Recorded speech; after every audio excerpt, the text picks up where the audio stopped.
Despia is definitely gonna fail in the TCG, right, guys?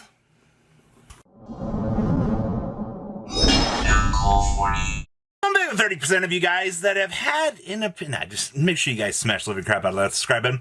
See you guys in this Moron Scholar. I am here to talk about the fantastic scholars that sat around this table that were all going, no, Despia will fail! Ah! I've had that pent up for the last 3 weeks. For whatever reason, this group of people, and I don't know if like these people like sit around a table and just go, no. I don't think people test things. I don't think people understand like the progression of the meta. But I'm here to tell you, it didn't fail. Actually, Despia exceeded expectations, actually, which is pretty amazing, all things considered here. And with my PhD doctoral statement here in fun facts, ladies and gentlemen, we're here to talk about Despia. So, I'll have some Despia deck list up later on today. I'm just kind of here to talk about the fundamental changes and things that we saw in our Despia deck that really the OCG didn't get to see. Well, first of all, straight out of the gate here, ladies and gentlemen, yeah, I've seen so many top 4, top 8 winning locals and regionals list out of this weekend. It's pretty crazy, actually. You know, a lot of top 32s as well. I'm not going to really count those all that much, but when the Despia group's going, oh, no, me top. No, me top. And you've seen all these different opinions and things. I find it funny to see like the little slaps on the face that these naysayers were getting. And I believe the general consensus amongst a lot of players was the naysayers just wanted Lubers to go down so they could buy them themselves. Reverse psychology, right? If we say something sucks, then I can bamboozle somebody into something. Don't do that. That's bad. So, how's our deck different from the TCG or the OCG and the TCG version? Well, the adventure stuff hasn't really taken off too much in our side of the game. Now remember, this is all pre-ban list shenanigans. All right, so one big thing here was we really put the adventure package up on a pedestal here, and I'm not gonna lie, I still want to play the adventure package in the deck because I like the interactions that you get with the adventure package, you know, the Omni Negate and things like that. But the general thing I was seeing from a lot of players was, you know, playing the Omni Negate package kind of hinders you in terms of the things that you can do, and that's not a bad thing. I understand, like, you can't normal the Aluber and do, you know, full Brave package in the same turn. But I've heard a lot of people, when the build goes off synergistically, it is a lot more powerful than a lot of people kind of give it credit for. So that's the first thing I really want to say there in that regard is, it's topped a little bit in local series. I've not seen any tops for regionals for the adventure package, but that does not mean that it is not there. Now, pretty much everything that I've seen here has had to do with pure Despia. Wow, you know, I'm actually really surprised about this, actually. I didn't think that we would go as far as to like do all like the patchwork and edge imp stuff post release of the structure deck. I thought a lot of people were going to cut that stuff, but actually, it's quite the opposite, actually. I've heard a lot of logic from a lot of players going, well, you know, if they ash the brand of fusion, you can just theater or polymerization and start comboing. You know, if you got it, you got it. That's fine. Like, I think that that's actually awesome. The fact that we're using all of these polymerization, all these other options as extenders to kind of capitalize and make these larger boards. So, yes, I believe that the patchwork engine is in fact being used for extension chicken tendies for this deck. So that's one really big thing that I've seen out of this weekend in terms of representation was, holy moly, patchwork and edge imp support in that deck. They're definitely holding their price tag at this point in time. Now, what about the other big question in the room? You know, how's DP doing in this deck?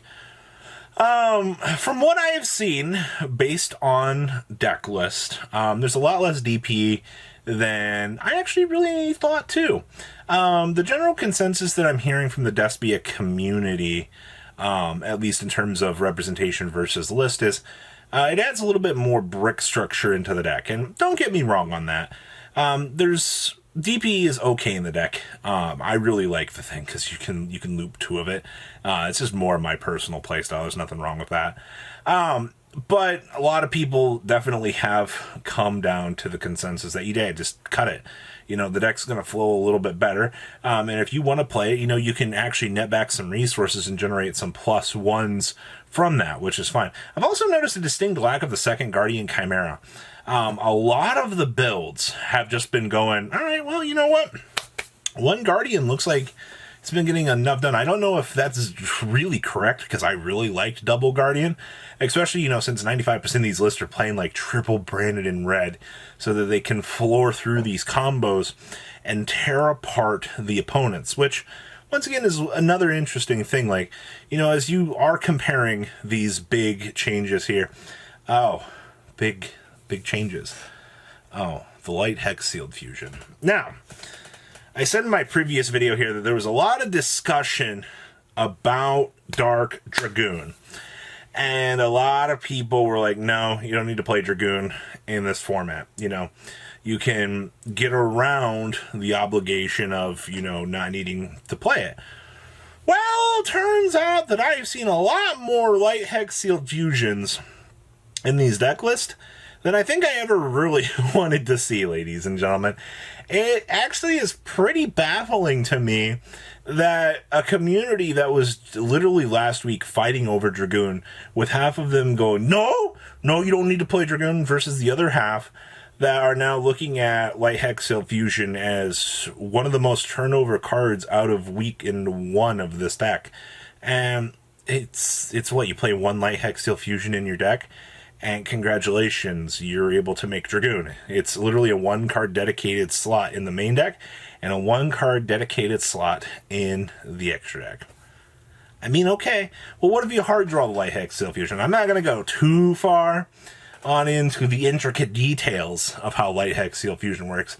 I would highly recommend that you visit the wiki page and read some of these rulings on this card before you're like, I can just sub, Albaz out with light. Stop that. On the activation of the stupid branded fusion spell card, you cannot sub the Albaz requirement on the thing because it's still in your deck. Just want to point that out there, all right? So many people don't understand that. Oh my god. So, weekend 1 is come and gone for this deck. Expectations are, I'm very happy to see that this exceeded everybody's expectations. I'm honestly just happy to see that all of the naysayers out here, they're like, no! Albaz! It hurts my throat to do that for a long period of time, yeah. All these people that were screeching earlier last week, being like, no, don't buy your structure decks. Deck's gonna do bad.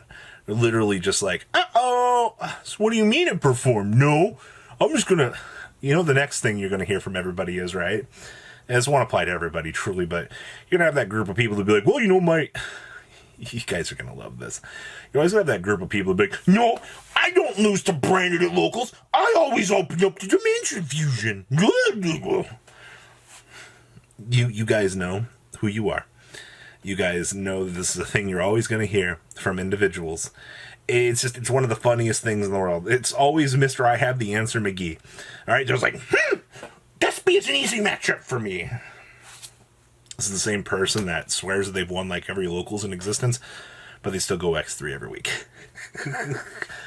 Oh, man. Jokes aside, ladies and gentlemen, I'm glad to report and say, based on everything that I've kind of seen turnover out of this week, yeah, I'm glad to see this deck is doing good. I am not happy to report that, for the right first stuff is probably going to go up in price even harder, but, one thing to be aware of here is a whole lot less Verte Anaconda. I think the other thing I'm going to just kind of toss in here at the end here is Striker Dragon to link out the Fallen of Albaz, and then do some Lubellion shenanigans to shuffle it back is absolutely one of the most hilariously unneeded things that I think that I've seen in a hot second with this deck. So, Brandon doesn't suck after all. Ghost from the Palace will be the next turning point, and then Dimension Force. So, yeah, about a solid, 2-3 weeks? 2-3 weeks with this stuff before Boral end, and yeah, this stuff probably won't make a difference. Make sure you guys smash the subscribe button and that subscribe button, and I'll see your beautiful faces back here later in the day, guys. Peace out. Patrons, thank you.